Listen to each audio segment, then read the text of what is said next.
धन्यवाद आप सबका यहाँ आने के लिए। मेरा ही नाम है प्रशांत किशोर। हमारा कोई दल नहीं है, हम वोट नहीं मांगते हैं। आप इतना देर से बैठे हैं, अभी 15-20 मिनट में आपको रास्ता बताएंगे। अगर आप समझ जाइए तो वोट जीवन में जिसको देना है दीजिए।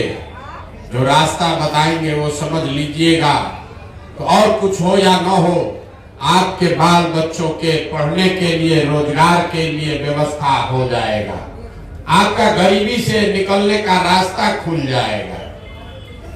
पहले आप ये समझिए, इतना बड़ा अभियान, इसमें हम वोट क्यों नहीं मांगते? लोग कहता है भैया जीतिएगा, वोट मिलेगा तबे ना बिहार सुधरेगा। तो वोट काहे नहीं मांगते? वोट मांगने वाला तो हर 2-3 बरस पर आपके यहाँ कोई न कोई आता ही है। जो आता है वो यही कहता है, हमको वोट दे दीजिए, हम आएंगे, आपका सब काम हो जाएगा। यही कहानी भाषण सुन के आप जीवन भर से वोट दिए जा रहे हैं। मुखिया जिताए, विधायक जिताए, मंत्री बनाए, सांसद बना दिए, मुख्यमंत्री, प्रधानमंत्री आपके वोट से बन गया। पहले 40-45 बरिस तक कांग्रेस जीता, फिर 15 बरिस लालू जी राजा बने। अभी 18 बरस से नीतीश बाबू कुर्सी पर बैठे हैं। दिल्ली में हमने आपने मोदी जी को भी बैठा कर देख लिया। आपका और आपके बच्चों का जीवन नहीं सुधरा। तो अब कोई प्रशांत किशोर आए हैं, आप हमारी बात सुनिएगा, हम पर भरोसा करके हमको वोट दीजिएगा। तो इसका क्या गारंटी है कि जीतने के बाद हम धोखा नहीं करेंगे?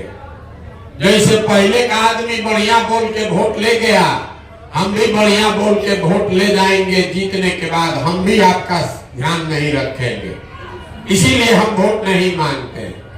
आपको वो दवा सिखा के, रास्ता बता के जाएंगे, आप उसको समझ लीजिए, आप फिर जिसको मन है उसको वोट दीजिए। लेकिन जो रास्ता बताएंगे वैसे दीजिएगा, तो आपकी गरीबी खत्म होने का रास्ता खुल जाएगा।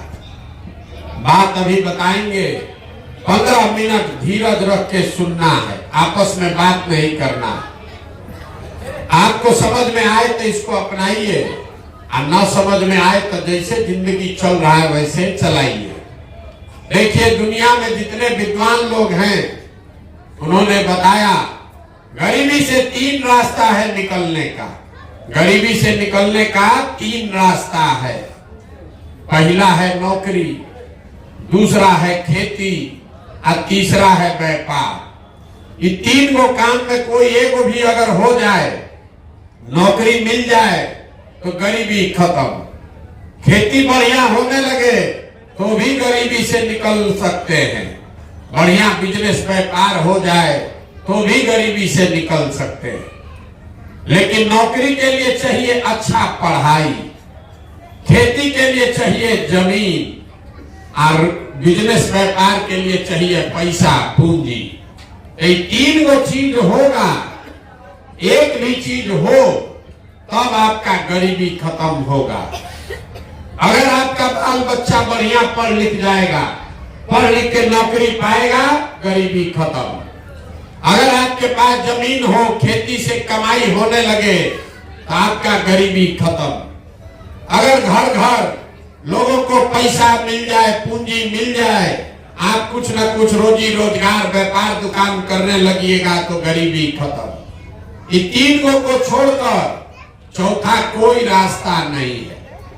बिहार में आप ध्यान से देखिएगा, अपने गांव पंचायत में भी, तो ज्यादातर आदमी के पास ये तीनों में तीनों चीज नहीं है। जो यहाँ गरीब है उसके बच्चा के पढ़ने का उपाय नहीं।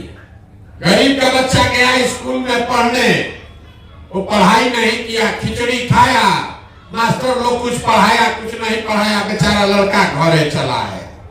तो गरीब का बच्चा पढ़ ही नहीं रहा है। आप में से कुछ पैसा वाला आदमी है, अपना बच्चा को प्राइवेट ट्यूशन कोचिंग करा रहे, आपके बच्चा को भी नौकरी नहीं मिल रहा। काहे? वो इसलिए कि स्कूल भले आप प्राइवेट में पढ़ा दिए, कोचिंग ट्यूशन करवा दिए, कॉलेज तो सरकारी में ही जा रहा है, तो यहाँ की स्कूल में खिचड़ी बट रहा है और कॉलेज से डिग्री बट रहा है, पढ़ाई दोनों में कहीं नहीं हो रहा है। तो जब आपका बच्चा पढ़ेगा ही नहीं तो आपके अनपढ़ बच्चे को कोई नेता, कोई दल डॉक्टर, इंजीनियर, कलेक्टर नहीं बना सकता। उसको जीवन भर बेरोजगार बनकर, मजदूर बनकर ही रहना पड़ेगा। तो पहला जो दरवाजा है इस सब लोगों के लिए बंद है, पढ़ाई का दरवाजा। दूसरा दरवाजा है खेती का। मान लीजिए पढ़ाई नहीं है, खेती से आपका जीवन काहे नहीं सुधर रहा है? खेती करके कुल पंजाबी और हरियाणा का आदमी राजा हो गया। वो इसलिए कि बिहार में जो 100 आदमी आप लोग रहते हैं, अपने गांव से अगर आप 100 आदमी देखिएगा, 100 में 60 आदमी के पास एको धूर जमीनें नहीं है। तो जमीन है ही नहीं है तो खेती करेगा कहां से? गरीब के नाम पर यहाँ वोट लिया, राजनीति किया, गरीब को जमीन नहीं दिया। आज जो 40 आदमी के पास जमीन है, जो लोग छोटा मोटा खेती करता है, वो 40 में 35 आदमी ऐसा है जो 2 बीघा से कम का मालिक है। तो बिहार में खेती करने वाले लोग कमाने के लिए खेती नहीं करता है, खाने के लिए खेती करता है। खेत में उतना ही उपज रहा है कि बाल बच्चे का पेट भर जाए, नून तेल साड़ी कपड़ा का जुगाड़ हो जाए, इससे ज्यादा आमदनी का व्यवस्था नहीं है। घर में बेटी का ब्याह लग जाए, अगर कोई बीमार पड़ जाए तो खेती करने वाले को 1-2 कट्ठा जमीन बेचे बगैर उपाय नहीं है। तो दोनों दरवाजा बंद, पढ़ाई वाला दरवाजा बंद, पढ़ाई नौकरी वाला दरवाजा बंद, खेती कमाई वाला दरवाजा बंद। एक और दरवाजा बचा, बिजनेस व्यापार वाला। अगर पैसा होता तो कोई विधायक जीते, कोई सांसद जीते।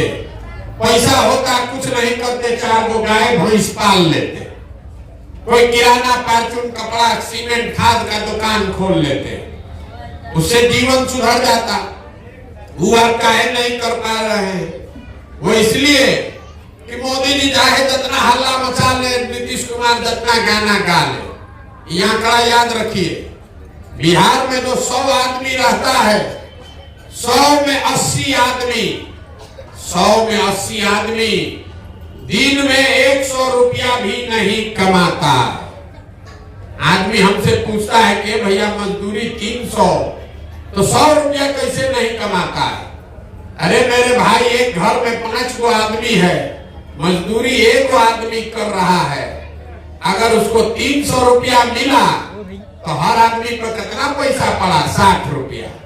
और वो 30 दिन मजदूरी नहीं है, 15 दिन मजदूरी मिला, तो घर के 5 आदमी को हर दिन कितना हुआ? 30 रुपया। तो इस महंगाई के जमाना में अगर 100 में 80 आदमी 100 रुपया भी नहीं कमाता है तो बेचारा खाएगा क्या, बचाएगा क्या, और रोजी रोजगार व्यापार के लिए पैसा पूंजी कहां से पाएगा? तो ये हो दरवाजा बंद। यही कारण है कि आप लोग जिसको भी वोट देना है दे दीजिए। सरकार लालू का आ जाए, नीतीश का आ जाए, मोदी का आ जाए, सरकार चाहे यहाँ सड़क बनवा दे, आकी बांध खिंचवा दे, आपको 5 किलो अनाज दे दे, कि सिलेंडर बांट दे, 400 रुपया पेंशन दे दे, आपका गरीबी नहीं खत्म होगा। अभी तक हुआ नहीं हुआ, आगे भी नहीं होगा।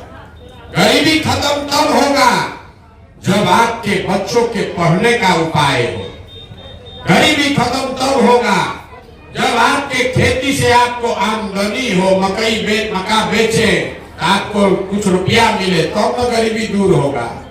गरीबी दूर तब होगा जब सब महिला युवा को सरकार पैसा दे, कर्ज दे, ताकि आप लोग घर घर में रोजी रोजगार कर सके।